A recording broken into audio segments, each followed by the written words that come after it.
Ladies and gentlemen, welcome! A little bit of a surprise cast here, just covering quickly for Hades. B-Cup was supposed to do it, but then he realized that it's a little bit too early for him, and it'd be better if someone else took it. I myself just got up, but I got an infusion of coffee, and I've also got some energy drink at the ready, so it shouldn't be too bad in that regard. I'm solo casting though, because hey, finding a co-cast on short notice, not an easy proposition to say the least. I also have to admit that I know little of Chinese Dota these days, especially these teams. What I can tell you though is that LGDFY, or LFY for shorts, are pretty much out of it this game. As far as I can tell, it does not matter all that much.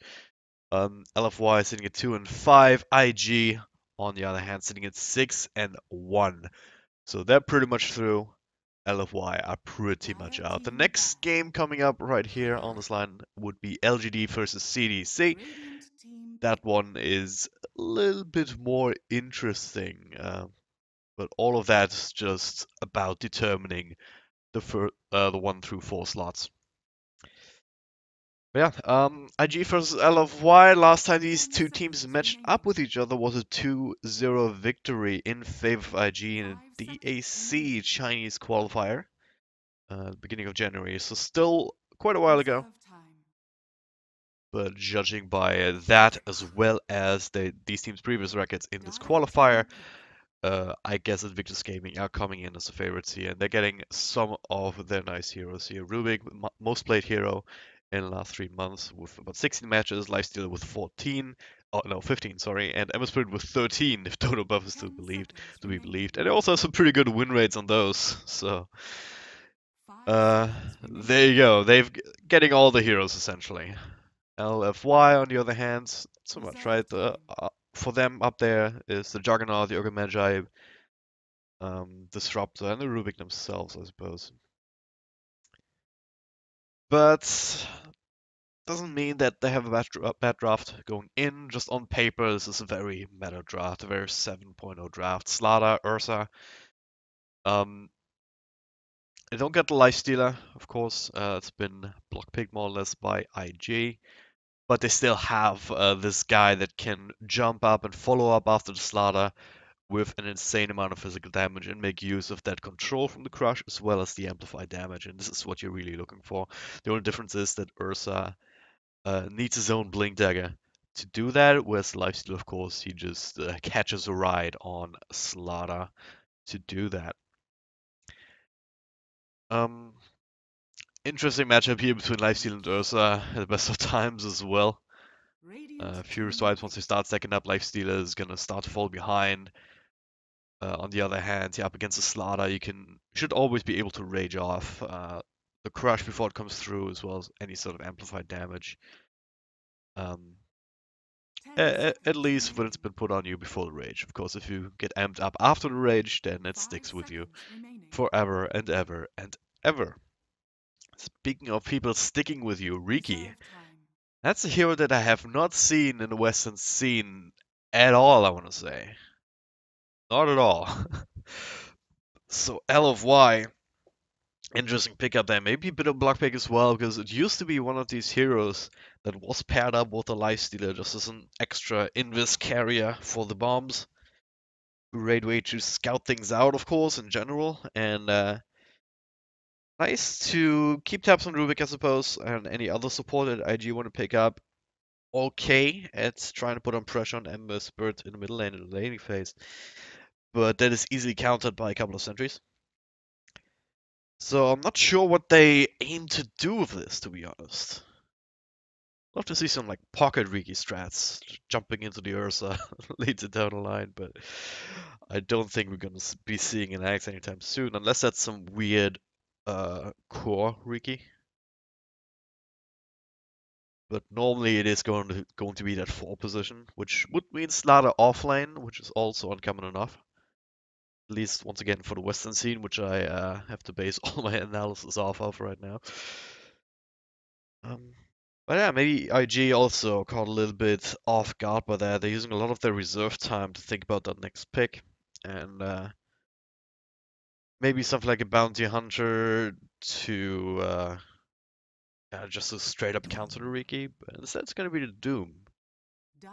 Speaking of countering heroes, would have been a great one for, against the Ember, of course, but um, I don't know this game though. I guess if you Doom Slaughter, you can't do anything. Riki will still go invis, I believe, if he's doomed. Ursa doesn't necessarily care, but then again, he's also reliant on being able to get his overpower as well as his ultimate off at the right time, so maybe Doom can be that um, extra bit of control that they need to make sure that he can't defend himself when he's caught out. But I think it's more so as well for the ability to jungle, to have a tanky aura carry in the front lines, and have the economy game going in your favor if you're IG, because right now that does look like a greedy 4-position Doom to me, unless they run completely differently. LFY though a little bit more classic.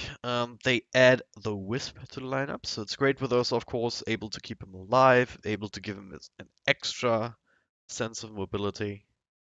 And also the Riki makes more sense now because Riki will be able to scout out for these relocate ganks. So the idea is Riki invis scouting out the area, making sure that the gang is safe, and Io brings in Ursa, maybe Stardust in the general area as well. The downside is once again that they don't have the lifestealer on the team, so they can only ever bring the 2 people in, Io plus 1, as opposed to like the 3 people that you sometimes see with lifestealer Io drafts. And Medusa, holy shit. Seeing all the new heroes here. Glad I decided to hop on here on short notice now because I haven't seen a Medusa game in quite a while. The thing is, IG, right now they don't have mana burner. Don't think they have a lot of room in the draft for it. Yeah, they're gonna go straight for Nick Mana. Don't bother with that at all.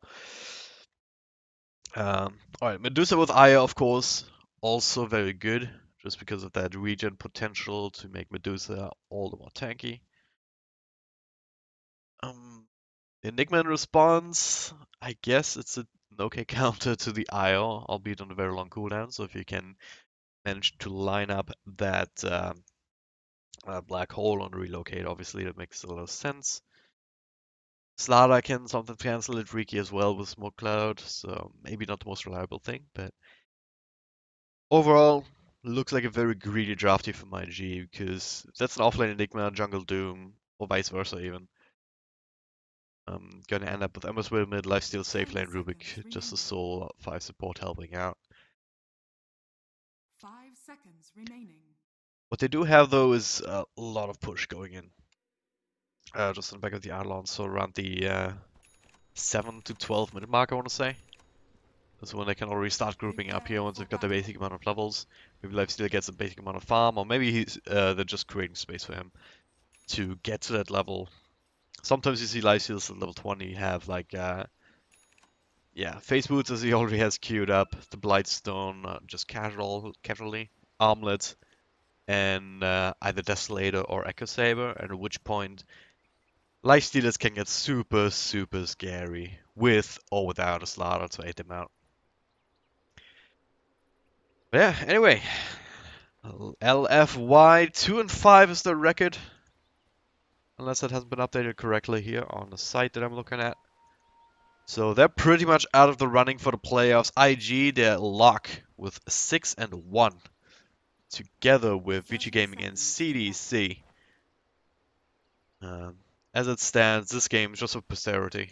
A little bit for honor as well, I suppose, for LFY to try and see what they can do with this bit of an unorthodox draft. And just trying out something new, something different that we don't see all that often in the meta, unless the Chinese meta is just completely different from what I'm used to. But yeah, they're gonna go contested rune actually, and will be successful. So, 3 for 1 Rune Shade, which is not ideal for IG. At the very least, Ember Spirit is getting his one on its way towards mid. But before the action starts, let's run through a lineup really quickly so we can see who's who. We've got High on the Enigma. Still looks to be jungle perhaps with the massive amounts of clarities. We've got Q on the Doom. Up here we've got Burning actually moving towards the off lane on the Lifestealer. Mid lane Ember Spirit, of course, played by OP. And last but not least, we've got Borax on the Rubik. Side of LFY, we've got a White on the Riki. Down here, we've also got LPC playing the IO. He's helping out Monet on the Ursa Fuzzy Wuzzy Bear. Super in the middle lane on Medusa. And top lane, Jixing on safe lane Slaughter. Yeah, so I don't feel bad in saying that I don't know what's going on with these lanes. I have no idea. I've never seen these before. But they're actually doing a decent amount of damage to Q. This might very well be the first blood. There it is. Oh no. That's a bit of an issue. Just walks up here, maybe not respecting the power, maybe just not expecting the Riki to be there. But it does get slowed down, caught up in a bunch of creeps, couple of right clicks do the trick, especially with Monet coming through. Starting with these hero swipe stacks, so great start for LFY overall. They get 3 bounty runes, they get that first blood down here. Plus the extra last hits from the shard golems from the Doom. As he ate one of these mud golems, still has it. And so far it's working out. I mean, there's literally nothing that Enigma can do about it at this stage in the game. All that High is really down here to do is to try and farm. And deny some range creeps in the meantime. Does have plenty of clarities to keep himself going, of course, until he can get something like his Soul Ring to do that. But yeah. Mid lane, so far so good. Super's slightly behind actually against the Ember, who's now up to level 4, so level 2 Flame Guard, you got your utility. Nice dodge on the Snake as well. It's like the one single most obnoxious spell to deal with. 1v1, I suppose. Yeah. It's having that snake pop at you and just do a ridiculous amount of damage here, especially level 2, level 3. It gets even worse, of course. So, Super, maybe not getting as much value out of that as he wants to, but then again, it's also magical damage, so it's blocked by the Flame God. Dice Courier. Okay, Borax. That's a big deal. He was waiting that on there for a while. But what was on? It was 900 values. So boots as well as a Ring of Basilius. And that is even more game winning. Meanwhile down bottom, LFY, they dive to tower to get a kill. And now looking to dive again as Q still around here. Healing self and LPC keeping Monet up and running. And yeah, no way to go with that single point up in turn power. So I'm gonna be careful not to tank too much. Starting to run out of region here, but the bottle shard from LPC will be doing enough. Oh, God, more kills! Can barely keep up with us. Come on, guys. Riki trying to help out up top, but called out by his Sentry Ward. Alright. Once again, guys, excuse me for my T-tours, but once again, I just got up, so that's my one defense. Now that I use it, it's not gonna be effective anymore, I suppose. So that Riki kill is IG fighting back, but at the end of the day, you could say it's only a Riki. He's already helped out a little bit down bottom, but overall, I think he needs to have more of an impact to really justify his existence, at the very least in this laning stage. I mean, later down the line, he's always going to be useful just for forcing out sentry after sentry after sentry, and just keeping the supports on the side of IG poor, and also, of course, giving his team this extra ability, this extra vision, which is so important in Dota. But yeah, for now, it looks like they want to dive again. This time around, it's Borax and Q here to try and turn this around, lift into Monet as well as the Malefice, but LPC keeping him up and running, and they also caught White though with another rock. That's enough damage together with another right click to finish him off, so good dust usage. Riki caught in the gutter there, not having the help that Monet has from that tiny ball of light. Right, so IG starting to anticipate these movements and getting at least something out of it. Once again, it's a Ricky who hasn't really done too much, so subsequently isn't worth that much, but considering the early start that LFY had, take what you can get at this point. And now it looks like we will see these rotations coming through. Maybe unexpected. Monet looking to try and find an angle onto Burning, who's selving up now, but if he gets crushed up... Oh, he's fast enough with the face boots already as Monet shows himself, so that could have turned into something for sure. Or put up into the overpower, but if it's prepped, then you have a second charge of that. That's a lot of physical damage that Lifesteal cannot necessarily deal with. He's only sitting at 3 armor under tower. Alright, what do we have here? Look at this Q. All alone. Scouted out, but no real way to initiate on him. Ember Spirit was also in the vicinity, so maybe not that alone. Giving some space to Borax here in mid to catch up on levels. Super. Still a little bit behind compared to the Ember, so not the best laning stage for him. Not sure whether he shouldn't have done better up against a melee hero. But then again, it's Ember Spirit, he's one of the better ones, and you want big lane dominating skill, the mana, the Mystic Snake. Again, it's mostly blocked by the Flame Guard at this point. So all you have going for you is the range advantage.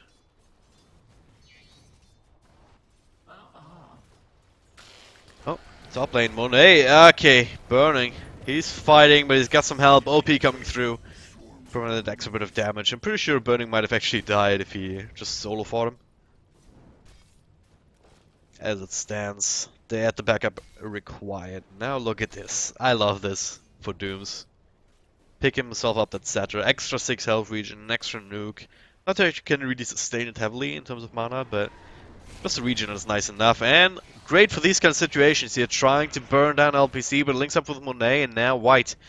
Also making an appearance, so trying to catch up. Is a bit of slow on top of him, as well as an extra one from Monet, and they'll just be able to walk him down. Base boots on Ursa himself. Gonna be super useful. Burning though, he has to be careful. Does he have a TP? He does. He also has Infest. I'm just gonna go straight out of there. Post realizing that it was only a matter of time until LFY wrapped back around on him after that kill.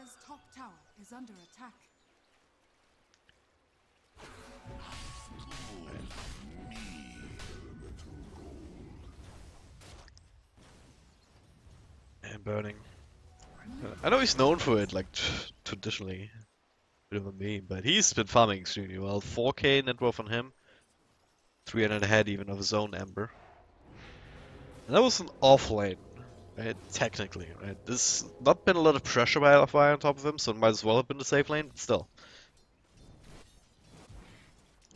Keeping that up, not being caught off guard by any of these rotations that LFY has brought to bear.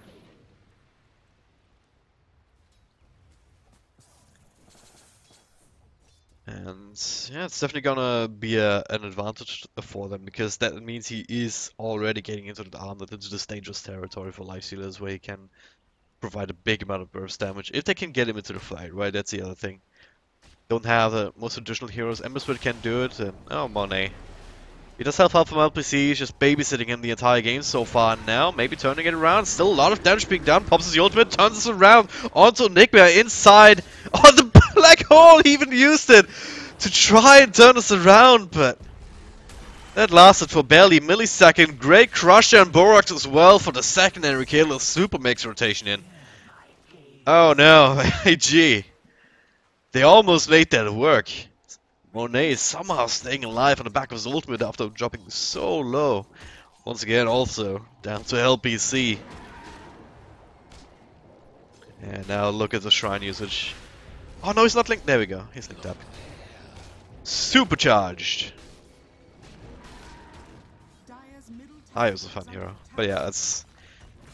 Okay, so it's Black Hole on cooldown. They lose 2 heroes instead of getting the one that they were set out to do. So LFY isn't doing so bad for the underdogs in this particular matchup. They're getting a really good early start. Medusa, big benefactor of that now, especially since the Ember rotated out.